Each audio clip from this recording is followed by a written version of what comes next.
Good morning, my dear brother and sister who are listening to me this morning. Today I'm going to record in English and in Kinyarwanda.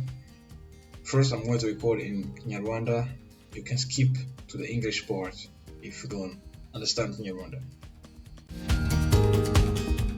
Waramutse neza nshuti mwene data uri kunyumva.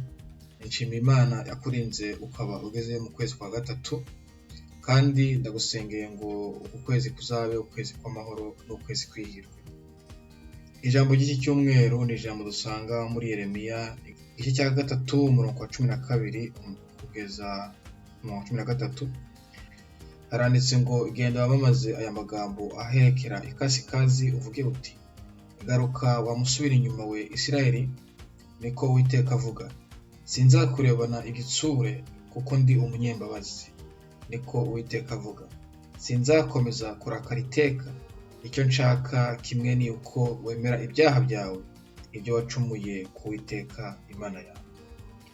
Iki ni igitondo cyiza, uyu ni umunsi mwiza, iki ni icyumweru cyiza cyo kwihana, tukagarukira Imana. Cyo ngusaba nuko wakwihana, wakwegera Imana muri iki cyumweru.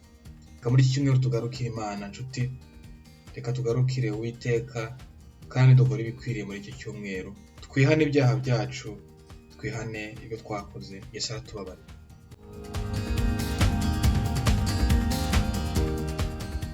Good morning, my dear brother and sister who are listening to me this morning.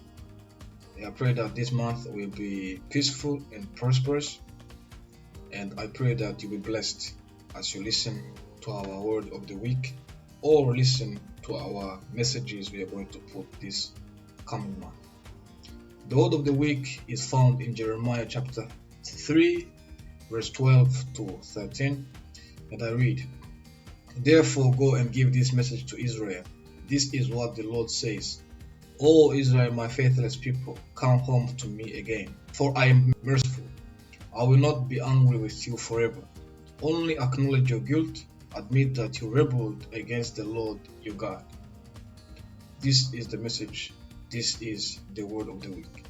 This is a good morning. This is a good day. This is a good week to repent and to return to God. And I wish that this week you will go search yourself, repent from your sins, repent of your sins, and come to Jesus. And He says that He will forgive you. I wish you a repentant week. I wish you a blessed week. And may God bless you. Amen.